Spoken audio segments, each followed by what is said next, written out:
ప్రతిపక్షంలో ఉంటూ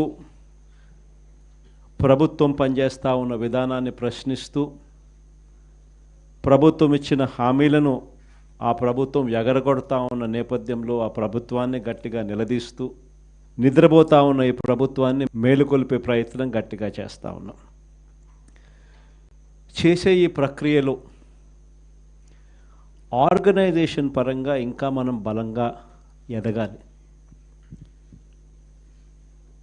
ఎదుగుదల అన్నది ఎందుకు అవసరము, ఎందుకంత ఇంపార్టెంటు అన్నది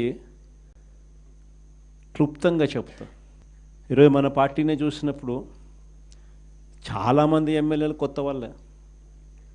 మన పార్టీ వచ్చినప్పుడే 2011లో మన పార్టీ మనం స్థాపించిన పరిస్థితుల మధ్యలో గమనిస్తే, నేను అప్పట్లో కాంగ్రెస్ పార్టీ నుంచి బయటకు వచ్చిన. నేను బయటకు వచ్చినప్పుడు నాతో పాటు వెనకాల ఎవరు లేరు. నేను మా అమ్మ ఇద్దరం మాత్రమే బయటకు వచ్చినాం. అక్కడి నుంచి మొదలైంది ప్రస్థానం.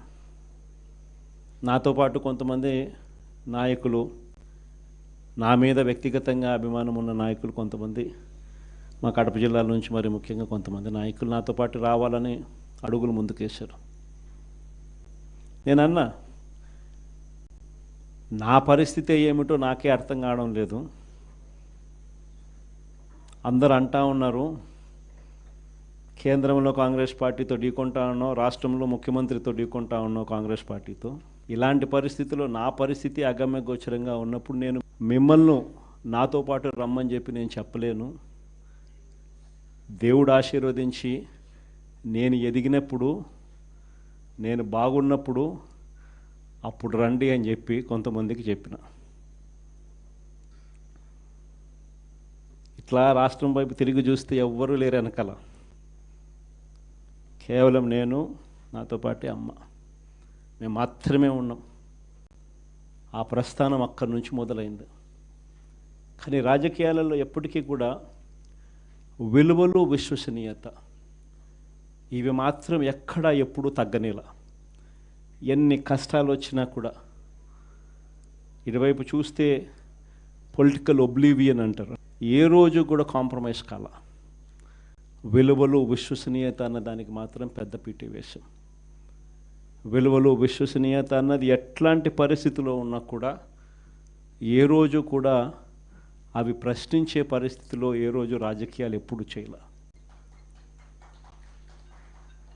అక్కడి నుంచి సాగింది రాజకీయ ప్రయాణం. ఆ తర్వాత నాతో పాటు 18 మంది ఎమ్మెల్యేలు కాంగ్రెస్ పార్టీ వీడి నాతో పాటు రావాలన్నారు. అందరినీ పదవులు రాజీనామా చేయమన్నా. రాజమోహన్ రెడ్డి ఎంపీ నాతో పాటే వస్తానన్నాడు. అన్న రాజీనామా చేయన్నా. రాజీనామా చేశాడు, వచ్చినాడు. బై ఎలక్షన్ జరిగింది. నా ఎలక్షన్ బై ఎలక్షన్, అమ్మ election by election, Rajamohan Reddy election by election. నా ఎలక్షన్లో 5,40,000 మెజారిటీ.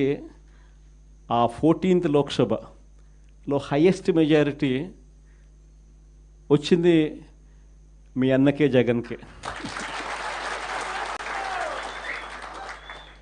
ఆ రోజు మనం ప్రమాణ స్వీకారం చేసేటప్పుడు పార్లమెంట్లో ప్రతి తల్లా కూడా మన వైపే తిరిగి చూస్తుంది.